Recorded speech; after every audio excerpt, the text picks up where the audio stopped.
알면 편한 심리학 알편심 오늘의 이야기 시작합니다. 안녕하세요. 심리상담연구소 마음을 거닐다 소장 마거입니다. 안녕하세요. 이것저것 다 하는 심리학 박사 대박사입니다. 저희와 함께 육아 얘기 나눠주시는 유쌤 여러분들 기억하시죠? 오늘 오랜만에 우리 유쌤과 함께하는 시간을 가져보려고 합니다. 네, 유쌤 나와 계시는데요. 안녕하세요. 네, 안녕하세요. 상담하는 보통 엄마 유쌤입니다. 네, 네. 너무 반가워요. 오랜만이죠. 네. 저희가 지금 줌으로 만나고 있습니다, 여러분. 네. 느껴지셨나요? 소리가 좀 평소와 다를 수도 있을 텐데요. 아무래도 이제 육아에 전선에 참여하고 계시는 분들이 있으셔서 지금 현재 시간이 10시 50분이에요. 애들 다 재우면 이 시간이죠. 네. 지금 몇 시죠? 10시 54분이에요. 밤. 아, 벌써 야식할 그렇게 시간이네요. 됐네요. 아, 야식이 땡기네. 먹으면서 해야 되는데. 네, 네. 저희가 이렇게 늦은 시간이지만 그래도 육아 얘기 또 안 할 수 없잖아요. 그래서 되게 기대하는 마음으로 이 시간 저희가 이렇게 모였는데, 유쌤 이번 주에 어떤 주제 준비해 주셨는지 궁금해요. 네, 이번에는, 절대로 해서는 안 되는 그런 양육 방식에 대해서 이야기를 좀 나눠보려고 해요. 제가 이 이야기를 준비하기 위해서 참고한 책이 있는데, 미국의 심리학 박사, 수잔 포워드라는 박사가 있는데, 그 박사가 지은 책 중에 독이 되는 부모라는 책이 있어요. 이제 책 제목 그대로 절대로 해서는 안 되는 양육 방식을 가진 그 부모들을 이제 이 스탠포드 박사는 독이라고 표현을 했는데, 그래서 이제 요 이야기를 좀 해보려고 하고요. 이번에는 조금 좀 더 깊이 있게 이야기를 하기 위해서 두 편으로 좀 준비를 해봤습니다. 이 독이 되는 부모라는 책에서는 정말 해로운 치명적인 해서는 안 될 양육 방식으로 6가지 유형을 언급했다고 하셨잖아요. 네, 네. 그 6가지 유형을 하나하나 좀 간단하게 살펴볼까요? 우선은 6가지 유형에 대해서 한번 간단하게 얘기해 보자면, 이제 첫 번째는 신처럼 군림하는 부모, 두 번째는 의무를 다하지 않는 무능한 부모, 세 번째는 자식을 조종하는 부모, 네 번째는 알코올 중독자 부모, 다섯 번째는 잔인한 말로 상처를 주는 부모, 여섯 번째는 신체적 그리고 성적으로 학대하는 부모, 이렇게 6가지 유형으로 좀 이야기를 하고 있어요. 그래서 지금부터 좀 하나하나 차근차근 이야기를 해보면 좋을 것 같아요. 첫 번째는 이제 여기서는 신처럼 군림하는 부모라고 하는데, 이건 내가 무조건 옳다라고 하는 부모예요. 너는 틀렸고 내 말이 옳아. 그래서 부모가 신처럼 이제 자기들 나름대로 규칙을 정하고 그걸 따르라고 강요를 함으로써 아이한테 상처를 주는 그런 부모 유형입니다. 우선 사례 얘기를 좀 해보자면 이 책에서 이제 여러 가지 사례를 소개하고 있는데, 이제 이 신처럼 군림하는 부모 유형에 대한 사례로 이제 28살의 여성에 대한 사례가 나와요. 네, 이 여성이 이제 열 몇 살 때, 10대 때 남자친구가 생겨서 처음으로 키스를 했는데, 아버지가 그 사실을 알고 온갖 욕을 퍼붓고 심지어는 이제 매춘부라고 그렇게 아이고. 얘기를 했어요. 그리고 뭐 남자친구 만나러 간다고 하면 넌 지옥에 가는 거다 이렇게 얘기를 하면서 막 욕을 하니까 이 여성이 자기가 스스로도 아 내가 나쁜 아이구나 이렇게 느끼기 시작을 한 거죠. 그러다가 이제 남자친구를 사귀다가 20살 전에 실수로 혼전 임신을 하게 됐어요. 그래서 아이를 지우려고 했어요. 그랬더니 부모님이 물론 이제 화가 나기는 했겠지만 이 아이한테 엄마가 돼가지고 어떻게 그런 죄를 저지를 수 있느냐를 계속 끊임없이 얘기를 한 거예요. 몇십 번씩 매일매일마다. 그리고 그 얘기를 계속 들춰내면서 네가 지옥에 안 가는 대신에 네가 임신이라는 벌을 받았다 이렇게 규정을 하고 계속 이야기를 하니까 이 여성이 아 내가 큰 죄를 저질렀구나 이렇게 계속 인식을 하고 부모님이 잘못됐다는 생각을 이제 전혀 하진 않고 내가 잘못했다. 그런 식으로 자기를 계속 비난하면서 고통스러워하는 그런 사례가 하나 나와요. 그 사례 얘기만 들으면 마치 부모가 이렇게 되게 도덕적이고 엄청 고매하신 분들이라서 네. 뭐 키스한 것만 가지고도 네가 지옥에 간다는 둥 막 이렇게 비난을 하는 게 되게 좀 무섭게 들리네요. 좀 그렇죠. 그러니까 부모님이 자기가 가진 기준에 조금이라도 어긋나면 그게 굉장히 잘못되고 네가 나쁜 거라고 몰아붙이는 그런 경우들이 좀 이런 부모 유형, 내가 옳고 너는 그르다. 그래서 아이가 갖고 있는 어떤 개별성을 전혀 존중해주지 않는 그런 모습을 좀 이제 이런 유형에서 볼 수 있는 것 같아요. 그래서 이제 이런 부모 밑에서 자란 아이들이 사실 부모가 옳고 자기는 틀렸다, 나는 나쁘다, 이게 계속 주입이 되다 보니까 그렇게 실제로 믿게 돼서 자기에 대한 확신이 굉장히 없어져요. 그래서 이제 더욱더 옳다고 생각하는, 어떻게 보면 부모가 우상화되는 거예요. 그래서 우상화된 부모를 계속 의지하게 되고, 따르게 되고, 의존하게 되면서, 말 그대로 의존하게 되면서 독립의 힘을 좀 잃어버리고, 성인이 되어서 분리해서 이제 독립을 해야 되는데 그러지 못하고 계속 부모 곁에서 맴돌게 되는 그런 현상이 좀 발생하게 되는 것 같아요. 네. 그럼 두 번째는 어떤 유형인가요? 두 번째는 이제 부모로서의 어떤 기본적인 의무조차도 하지 않는 그런 무능한 부모예요. 그러니까 우리가 보통 어린 시절을 도둑맞았다 하는 얘기를 좀 종종 하긴 하는데 이제 그런 경우가 이런 경우에 좀 해당되는 것 같아요. 아이들이 부모가 져야 할 짐을 좀 대신 지고 지나치게 빨리 어른스러워지는 거죠. 빨리 성숙해지기를 강요받는 그런 경우가 이제 이런 경우라고 할 수 있는데요. 책에서 나오는 사례를 하나 보자면 이제 여기서 나오는 사례들은 거의 성인이 되어서 상담이 오는 내담자들이에요. 친밀한 감정을 표현하기 어려운 그런 성인 내담자인데 일할 때만 자기를 괜찮다고 느낀다고 해요. 이 내담자가. 삼형제 중에 맞이고 8살 때 자기 어머니가 병에 걸렸어요. 그래서 그 어머니가 항상 집에서 기운 없이 이렇게 늘어져 있는 모습을 보이는 거예요. 그래서 이제 맞이인 내담자가 동생들을 챙겨서 학교에 보내고 또 점심도 챙겨주고 청소도 하고 집안일도 하고 또 친구들하고 놀면서도 아, 내가 집에서 뭐 해야지 이런 할 일들을 계속 생각을 하는 거죠. 또 아버지는 일 때문에 자주 출장을 가서 집에 잘 안 계시는 거예요. 그리고 이제 부부 관계는 엄마랑 갑방을 쓰고 아내의 치료를 거의 포기한 상태죠. 이 아버지가. 그리고 아버지는 아침에 나가면서 이 아이한테, 첫째한테 숙제해라, 숙제 잘해라, 그리고 엄마 잘 돌봐드려라, 식사 꼬박꼬박 챙겨드리고, 동생 잘 보이고, 그리고 엄마 앞에서는 웃음을 잃으면 안 돼, 이런 얘기를 하는 거예요. 그래서 이 내담자는 어떻게 자라냐면 엄마를 어떻게 하면 늘 즐겁게 해드릴까 이런 고민이 이 내담자한테는 주요 삶의 고민이 되는 거예요. 그래서 자기가 이렇게 즐겁게 해드리면 우리 식구들이 행복하게 살 수 있을 거야 라고 믿는 거죠. 그런데 사실 상황은 변하지 않고 그대로였던 거예요. 그런 상태로 힘들어진 상태로 상담에 온 그런 사례예요.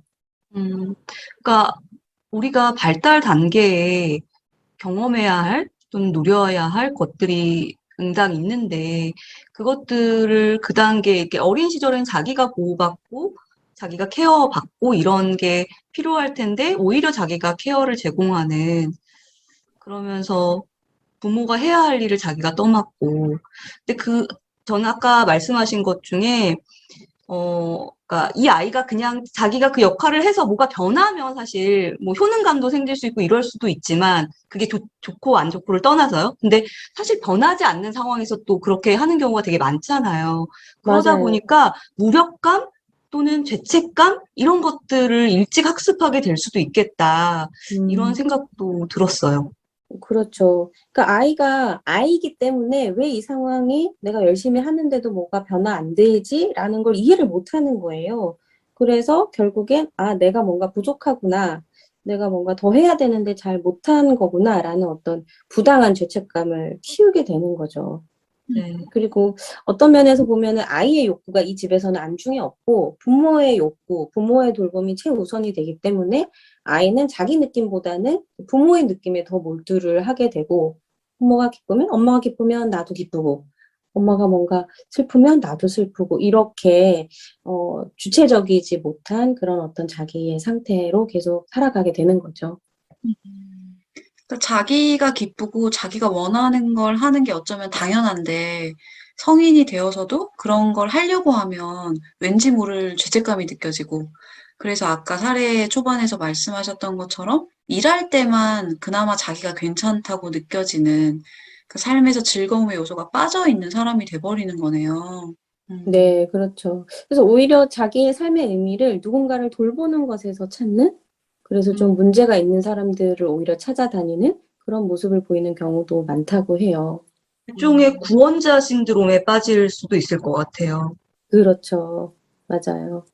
근데 이제 그런 걸 통해서 사실 구원을 하고 대리만족을 느낄 수도 있지만 그런 시도들이 늘 성공하는 게 아니라 거의 다 실패를 한다는 것이 더 큰 어려움인 거죠. 그리고 건강한 방식의 관계 맺음은 아니니까요. 늘 자기가 구원자 역할만 하게 되면 거기서 자신의 진정한 욕구는 발견할 수 없고, 그게 뭐 성공하더라도, 누군가를 구원한다고 하더라도, 뭐 영원히 구원할 수도 없고, 그건 건강한 관계 맺음이 아니기 때문에 부작용이 있을 수밖에 없겠죠. 네, 그렇습니다. 그리고 이제 세 번째 유형으로 자식을 조종하는 부모 유형이 있어요. 이런 부모는 아이의 인생을 좌지우지하고 싶은 거예요. 그래서 그렇게 하기 위해서 아이를 죄책감을 느끼게 하거나 과도하게 보호함으로써 아이를 이제 자기 손아귀에 놓고 끊임없이 조종하는 그런 부모 유형이에요. 자식을 조종하기 위해서 부모들이 이제 아이들의 삶에 직접적으로 또는 간접적으로 여러 가지 간섭을 하게 돼요. 우선은 직접적으로 간섭하는 건 대놓고 아이들한테 내 말대로 해라. 너 그럼 다시는 안 본다.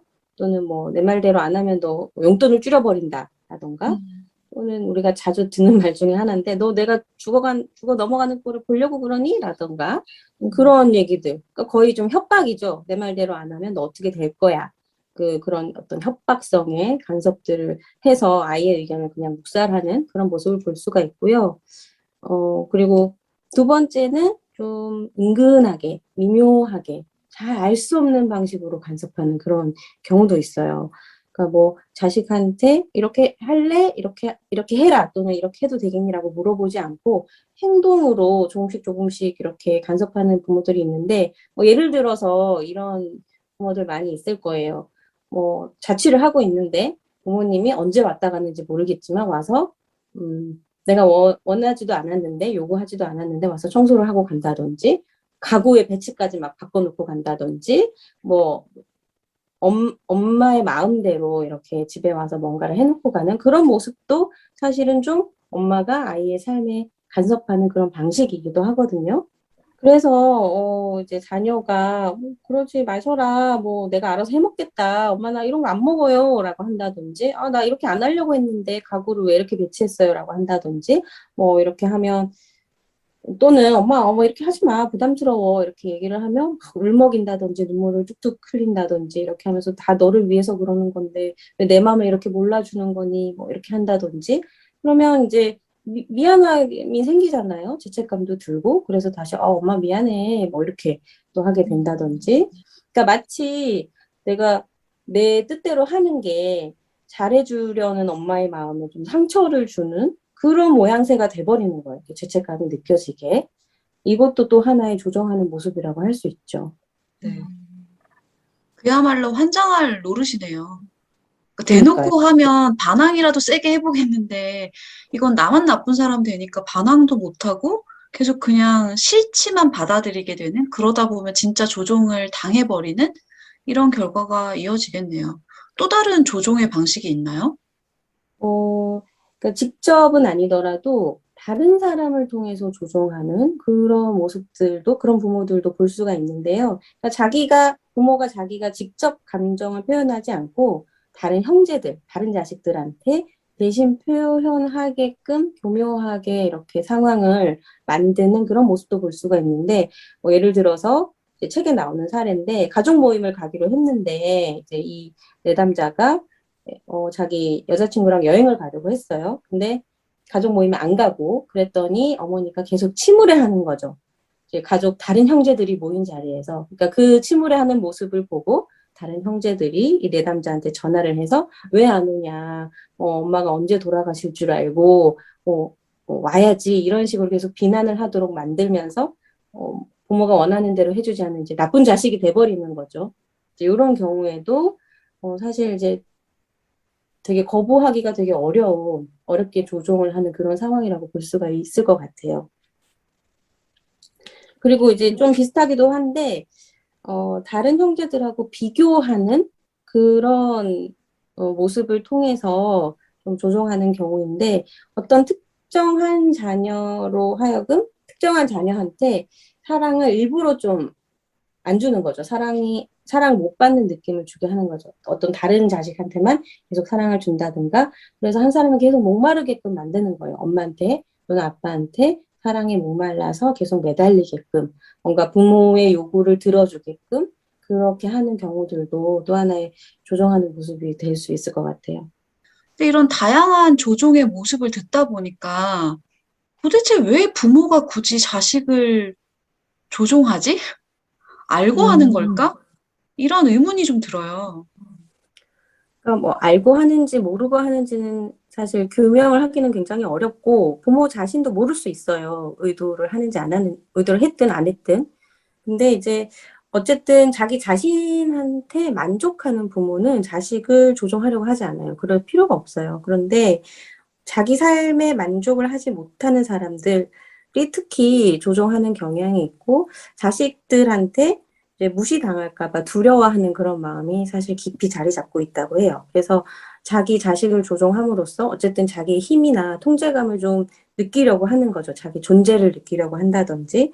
그래서 자식이 독립을 하면 마치 막 자기 팔다리가 떨어져 나가는 것 같은, 잘려 나가는 것 같은 그런 고통스러워함을 좀, 그러니까 쉽게 말하면 빈둥지 증후군을 굉장히 심하게 그렇게 느끼는 경우. 그래서, 자기 자식이 좀 그냥 자기 옆에 오래도록 남아있기를, 그래서 자기 존재감을 그것을 통해서 좀 느끼려고 하는, 이제 그런 경우에 이렇게 되는 경우들이 있는 것 같아요. 그 어떻게 보면 내 입맛대로 만들겠다, 막 이런 명확한 의도를 안 가졌을 수도 있지만, 어찌됐든 자녀와 나를 별개의 존재로 구분하지 못하고 융합되어 있기 때문에 나타나는 그렇죠. 그런 형태라고 볼 수 있는 거네요. 네, 그렇죠. 그 다음에 네 번째 유형으로 한번 가볼까요? 네, 네 번째는 알코올 중독자 부모예요. 음, 그 알코올 중독자 부모 같은 경우에는 계속 이제 자기의 어떤 혼란스러운 그런 감정들을 다스리지를 못하는 거죠. 그래서 그걸 숨기느라고 계속 술을 마시고 부모 노릇을 조금 더 하지 않는 그런 부모 유형이라고 볼 수가 있어요. 이제 알코올 중독자 같은 경우에는 어쨌든 가족들한테 끊임없이 거짓말하고 나 술 안 마실게 또는 술 안 마셨어 뭐 이런 거짓말을 하고 그리고 계속 미안하다고 하죠. 내가 어제 그래서 미안했어. 그런 말을 되풀이하지만 또 반복되고 하기 때문에 전혀 상황은 나아지지 않고 이런 것들이 또 아이들한테는 굉장히 혼란스러운 감정적인 혼란을 안겨주는 그런 가정의 모습이라고 할 수 있겠어요. 그리고 좀 더 문제가 되는 건 이 가족들이 겉으로는 아무 문제가 없는 것처럼 행동을 한다는 거죠. 그러니까 아이한테 우리 가족의 어떤 비밀이 생기는 거죠. 비밀을 아이가 갖게 되는 것이 뭔가 심리적으로 큰 영향을 미치게 되나요? 그렇죠. 그러니까 우리 가족의 어떤 내가 숨겨야 할, 기본적으로 내가 몸담고 있는 가족에 대해서 숨겨야 할 것이 생긴다는 게 아이들한테는 굉장한 상처가 되는데요. 어쨌든 내가 뭔가 숨겨야 되기 때문에 진실한 감정이나 어떤, 진실한 상황을 이야기할 수가 없는 거예요. 남들한테 나의 어떤 본연의 모습을 계속 숨겨야 되기 때문에 내가 무엇을 생각하는지, 무엇을 느끼게 되는지 끊임없이 거짓말을 해야 되는 거예요. 친구한테도 그렇고, 어쨌든 다른 관계에서. 그래서 거짓말이 강요당하는 그런 상황에서, 나 자신에 대해서도 어떤 신뢰감을 형성하는 것이 불가능해지기 때문에 아이 스스로도 굉장히 죄책감을 갖게 돼요. 내가 뭔가 거짓말을 하고 있구나. 진실을 말하지 못하고 있구나. 그런데 내가, 다른 사람들이 나를 믿어줄까? 이런 어떤 의구심이 계속해서 자라게 되면서 관계에서 신뢰감 있게 관계를 형성하는 게 굉장히 어려워지죠. 지금 이 알코올 중독자 가정에서 자란 아이들은 비밀이 생긴다. 그래서 자꾸 거짓말을 하게 된다라고 했는데, 제 생각에 이 아이들이 다른 유형의 아이들과 달리 비밀이 생긴다라는 거는, 그러니까 그냥 알코올 중독자, 뭐 내 부모가 알코올 중독자라고 해서만 비밀이 생기는 건 아닌 것 같고요. 알코올 중독자 같은 경우는 그냥 가만히 있는 사람보다는 그걸로 인한 문제들이 생기잖아요. 뭐, 집에 와서 폭력을 휘두른다든지, 아니면 집안을 때려 부순다든지, 소란을 피운다든지, 이런 식으로 문제를 일으키는데, 그것이 아이들한테는 굉장히 좀 수치스러운 일이 될 것 같아요. 그래서 어디서 함부로 좀 얘기하기 어려운 일이라서 자꾸 비밀을 만들고, 너네 뭐 무슨 일 있었어 하면, 아니에요. 아무 일도 없었어요 하면서 자꾸 거짓말을 하게 되고, 그래서 여기서 다른 유형의 독이 되는 양육 방식과 다르게 이 아이들이 비밀을 만든다라고 하는 게 아닐까 이런 생각이 드는데 어떤가요? 어, 정말 그렇고요. 그리고 특히 이제 술을 마시고 들어오는 배우자랑 부부싸움 굉장히 많이 하잖아요. 사실은 한쪽 부모가 막 와서 이렇게 주사를 부리고 뭐 난리를 치고 이렇게 하는 것도 무서운 상황이지만 그걸로 인해서 엄마 아빠가 굉장히 큰 소리를 내면서 싸우고 어떤 폭력적인 상황이 일어나고 이것 자체가 아이들한테는 굉장히 긴장되고 공포스러운 상황인 것 같아요. 그걸 이제 누구한테 말하거나 보호를 요청할 수 없다거나 그런 일들이 일어나는 것이 이 아이들이 굉장히 이제 상처로 남게 되고 더 이렇게 숨어 들어갈 수밖에 없는 그렇게 되는 것 같아요. 그러니까 이 책은 아무래도 미국에서 쓰여지다 보니까 뭐 알코올이나 약물 중독을 주로 언급했을 것 같아요. 그런데 이런 중독뿐만 아니라 뭐 도박이라든지 게임이라든지 그런 다양한 중독이 있고 또 부모가 중독되어 있는 상태일 때 아이들의 경험은 좀 비슷한 것 같아요. 기본적으로 왜 재산을 탕진하게 되고 그 아이들을 돌보는 데 써야 할 재원을 자신의 어떤 중독을 해결하는 데 쓰고 있기 때문에 당연히 기본적인 보살핌이 되지 않고요. 저는 최근에 왜 그런 뉴스들 종종 나왔잖아요. 게임 중독에 빠진 부부가 그래서 아이를 며칠씩 서로 방치하고 걔가 돌봤겠지 이러면서 음, 방치한 채로 둬서 결국엔 아이가 사망에 이르는 그런 네, 사건들도 있단 말이에요. 그러니까 중독이라는 게 그만큼 이성을 마비시키고 헤어나올 수 없는 것이다 보니 그 영향이 아이들에게 고스란히 전달되는 부분이 있어서 좀 안타까운 것 같아요. 사실은 중독자 가정 같은 경우에는 그 중독 물질을 끊어야 되는데 그것만이 해결책인데 그게 정말로 어렵기 때문에 이, 이- 이것의 어떤 해결책, 탈출구를 찾는다는 게 이제 중독자 자신한테도 그렇고 아이들한테도 정말 힘들고 고통스러운 일인 것 같아요. 그 다음에 이게 정말 독이 될 것 같은데 아직 안 나온 유형이 있어요. 신체적 폭력, 언어 폭력, 이런 것도 독이 되는 유형에 들어가겠죠? 그렇죠. 이제 가장 아이들한테 심각하게 영향을 주는 부분이 바로 학대인데, 학대도 방금 말씀하신 것처럼 언어 학대, 신체적 학대, 가장 이제 극적으로는 성적인 학대까지 아이들한테 심각하게 해를 끼치는 이제 그런 유형들이 있어요. 첫 번째 이제 아주 잔인한 말로 아이들한테 상처를 주는 언어 학대의 경우를 보면 우리 부모님들이 대부분은 아이들한테 그런 상처 주는 말을 가끔씩 하지만 대부분은 학대라고 얘기를 하지 않아요. 근데 좀 언어 학대라고 하면 아이의 어떤 외모나 지적인 능력이나 또는 어떤 뭐 어, 어떤 인간적인 어떤 가치의 차원에서 아주 심한 말을 자주 반복적으로 심하게 하는 그런 정도에서 봤을 때는 학대라고 볼 수가 있어요. 그러니까 특히 이제 직접적으로 좀 공격하는 말을 하는 그런 부모도 있고, 좀 간접적으로 언어 학대를 하는 경우가 있는데, 직접적인 경우에는 많이 하잖아요. 한심하다든지, 너는 쓸모가 없다든지, 너는 차라리 태어나지 않았으면 좋았을 거다. 이런 말을 하는 경우. 이제 그런 것들은 누가 들어도 명백하게 우리가 학대라고 이야기를 할 수 있어요. 이제 간접적인 언어 학대 같은 경우에는 좀 이제 아이를 시험하는 것처럼 좀 놀리고 비웃고 안 좋은 별명을 부른다든지 이제 이런 것들을 통해서 이게 장난인지 아닌지 아이들도 헷갈리고 그냥 넘어가도 되는지 이렇게 조금 교묘하게 이렇게 하는 경우도 언어 학대라고 볼 수 있는데 뭐 예를 들어서 외모로 놀리는 경우가 좀 많이 있는데 아이고 저렇게 머리 큰 사람을 내가 마지막으로 본 게 언제였더라?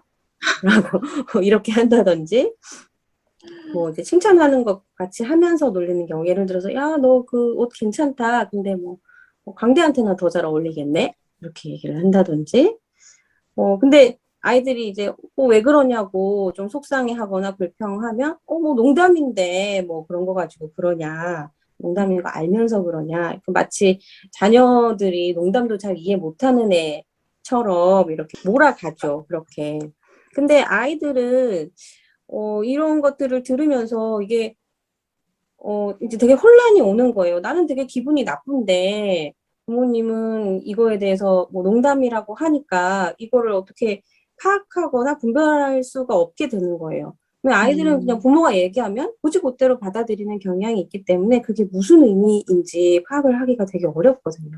그러면서 그 말들이 아이한테 계속 이렇게 스며드는 거죠. 그리고 뭐 때로는 부모가 농담했다? 혹은 저 말이 진실이 아닐 거야라고 만약에 똑똑하게 알아차렸다 하더라도 그 순간 느꼈던 수치심이나 나를 비웃었던 어떤 순간들은 계속 기억에 남고 자기를 공격하게 될 수 있을 것 같아요. 그렇죠. 그 느낌, 비언어적인 뉘앙스? 그런 것들이 사실은 우리가 언어적인 내용보다 더 중요할 수 있거든요. 근데 그런 느낌들은 아이들한테도 고스란히 이렇게 전달이 되는 것 같아요. 근데 뭐 언어도 언어지만 사실 이 신체적인 학대는 그냥 뭐 예상하기로도 말로 다 할 수 없는 고통을 줄 것 같긴 해요.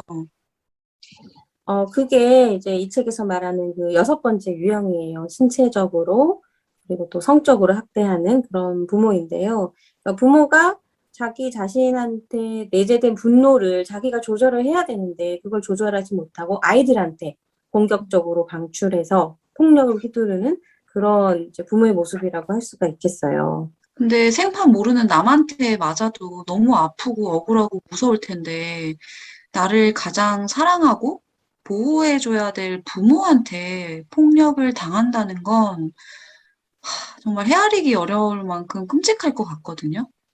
그렇죠. 그러니까 정말 그 아이들의 심정이라고 하면 말로 참 설명하기도 어렵고 이해한다고 우리가 참 말하기도 좀 조심스럽기도 하고 어려운 부분이기도 한데 이 아이들의 어려운 점은 이 폭탄이 언제 날라올지 모른다는 거예요. 왜냐하면 이렇게 공격하는 부모들은 그냥 자기가 기분 나쁘면, 자기가 스트레스 받으면 그냥 아이들한테 약한 그 대상한테 그 폭탄을 터뜨리기 때문에 언제 이게 날라올지 모른다는 그런 긴장과 공포 속에서 살게 되거든요. 그리고 또 그걸 어떤 피할 장소도 없고 피하려고 하면 부모님이 더 격분해서 어딜 피하냐고 하면서 더 때리거나 이렇게 심하게 하기 때문에 그렇게 하기도 어려워요. 그래서 참 아이들한테는 힘든 상황이 되는 거죠. 마음이 너무 무거워지고 이 얘기만 들어도 눈물이 날 것 그렇죠. 같아요, 지금. 음, 참 우리가 쉽게 설명을 한다고 이야기하기도 이런 어떤 피해 아이들한테는 얼마나 이것이 정말 심각하게 상처가 되고 또 이게 얼마나 또 장기적으로 영향을 미칠지 가늠하기도 참 어려운 것 같아요. 최근에 또 이런 학대 사례들이 되게 많이 보고되고 있잖아요. 신문에도, 언론에도 많이. 네, 근데 학대를 직접적으로 하는 부모도 너무 싫지만 그 학대를 침묵하는 배우자? 네, 그것도 굉장히 문제인 것 같아요. 그래요. 우리가 요즘도 사실 요즘 들어서 좀 많이 조명되고 있기는 한 것 같아요. 이제 폭력을 하는 가해하는 부모도 있지만 그걸 동조하거나 방임하는 부모, 그냥 그대로 놔두고 보호하지 않고 놔두는 부모도 사실 요즘 많이 문제가 되고 있는데 이제 이거는 그 어떤 자기의 공포 때문에 또는 의존심 때문에 또는 가정을 유지하기 위해서 그냥 가만히 있는 거죠. 한편으로 얘기하면 이런 가만히 있는 부모도 어쨌든 소극적인 가해자거든요. 뭐 직접적으로 자식을 때리진 않았지만 자식을 근데 보호하지 않았기 때문에 학대에 동조를 하는 거죠. 근데 그 학대에 침묵하는 부모가 참 어려운 게 이 사람도 사실은 그 학대를 받는 사람인 경우가 있거든요. 그러니까 음, 이 집안의 그러니까 폭력의 어떤 정점에 있는 사람이 이 다른 부모가 그 학대에 침묵하는 그 부모에게도 폭력을 행사하고 아이에게도 피해자인 폭력을 할 때 이 사람이 참 자기도 피해자면서 또 소극적인 가해자가 되기도 하고 이 입장도 참 어려울 것 같아요. 음, 그러니까요. 그래서 이제 아이들 같은 경우에는 한쪽 부모, 때리지 않는 그 부모 또는 같이 또 폭력을 당하는 그 부모를 자기가 또 보호해야 된다는 그런 감정까지 좀 떠안게 되는 거예요. 또는 보호하지 못했을 때 오는 죄책감. 내가 그때 나서서 아빠를 말렸어야 되는데, 라든지 그런 것들이 커서도 계속 따라다니게 되고 죄책감으로 또 자리 잡게 되는 것 같아요. 네. 그런데 이 학대의 정점에 있는 것이 바로 이제 성적 학대인 것 같아요. 사실 우리 인간이 겪을 수 있는 일 중에서 가장 잔인하고 또 가장 절망적인 일이 아닐까 싶은데요. 이게 어떤 자녀와 부모 사이에 존재해야 될 가장 기본적인 신뢰를 배신하기 때문에, 배반하기 때문에 정말 이건 참 돌이킬 수 없는 상처가 되는 것 같아요. 이 피해자 아이한테는. 음. 근데 이제 신체적인 다른 학대랑 비교했을 때 이 성폭력 같은 경우에는 이제 더 꺼내놓기가 어려워지고, 그 뭐 멍이 들거나 이렇게 티가 나지 않을 때도 있고, 특히 나를 보호해 줄 수 있는 뭐 엄마나 뭐 아빠나 이런 그 다른 배우자에게 더 꺼내놓기 어렵다는 점에서 끝까지 보호받지 못하는 그 혼자서만 비밀로 간직하는 그런 일들도 많은 것 같아요. 그렇죠. 음, 그렇기 때문에 이제 이 피해자들이, 나는 가족 안에서도 그렇고, 이 세상에서 나는 혼자다. 이런 어떤 외로움과 고립감, 그리고 이런 일이 일어났을 거라고 또 믿어주지 않을 거야. 또는, 말한다고 해도 과연 도와줄 수 있을까? 그런 어떤 의구심, 이런 것들을 계속 혼자 아는 채 이렇게 음. 지내는 것들이 굉장한 고통이 될 수 있을 것 같아요. 제가 이 독이 되는 부모 유형을 보면서 도대체 왜 이럴까? 어? 어떻게 부모라고 하면서 자기 자식에게 이렇게 독이 되는 행동을 하게 될까가 너무 궁금한 거예요. 그래서 좀 찾아봤더니 이거를 권력으로 해석하는 입장이 있더라고요. 음. 어, 이제 권력을 가진 사람, 그러니까 실제로 권력이 있다기보다는 자기에게 권력이 있다라고 생각하는 사람들이 보이는 몇 가지 행동의 특징이 있대요. 뭔가 얻을 수 있다라고 생각하면 무섭게 달려들고요. 특히 자기의 욕구에 훨씬 더 충실하대요. 그래서 실제 연구에서도 배가 고플 때 권력감을 느끼는 사람들이 훨씬 더 많이 먹는다고 해요. 어. 근데 그런 연구 결과를 가지고 부모들 중에서 언어적이든 신체적이든 뭐 성적이든 이렇게 학대하고 마음대로 자기 자식을 조종하고 이러는 부모 역시 자기 자녀를 대상으로 권력감을 갖고 있다는 거죠. 인간 대 인간으로 보지 않고 이 힘없고 연약하고 자신의 보호가 필요한 아이를 나보다 아래에 있는 어떤 존재로 여기니까 이 존재를 대상으로 자기의 욕구를 충족시키는 것이 너무나도 자연스럽고 당연하다고 느끼는 상태다. 이렇게 해석을 하기도 하더라고요. 저는 그 설명이 굉장히 와닿고 좀 맞는 것 같아요. 그러니까 저도 이제 대 박사님 얘기를 들으면서 좀 굉장히 많이 와닿네요. 와닿고 어쨌든 이제 그런 부모들이 기본적으로 아이를 내가 돌봐야 될 하나의 대상, 그러니까 개별적인 인격체로 보지 않고 이게 어떤 수단, 자기 욕구를 채우는 어떤 수단으로 본다는 점에서 기본적인 어떤 존중은 전혀 되지 않는 것 같아요. 저희가 이런 이야기를 하는 이유가 그 부모를 이해해보자, 뭐 이런 거는 절대 아니고요. 그러니까 이런 현상이 있는데 왜 그럴까? 그런 것들을 지금 이제 또 심리학적인 관점으로 한번 접근을 해본 거고요. 그러니까 아마 오늘 이야기 들으시면서 어쩌면은 어떤 분들은 과거의 자신의 모습이 떠오르실 수도 있을 것 같아요. 그러니까 내가 그 독을 먹었구나. 그래서 내가 지금 좀 힘든가? 그리고 지금도 심지어 그런 부모가 이해되지 않는 그런 분들 계실 것 같은데요. 그런 분들이 어떻게 해야 할지, 어떻게 하면 마음이 조금 치유되고 조금 더 삶이 편해질 수 있을지 이야기를 다음 2편에서 이어나가도록 하면 어떨까요?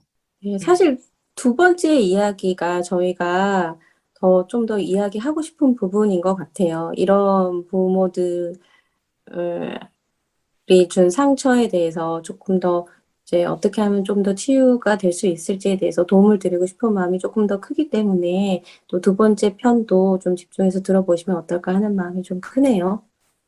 그러면 다음 주 2편에서 뵙도록 할게요.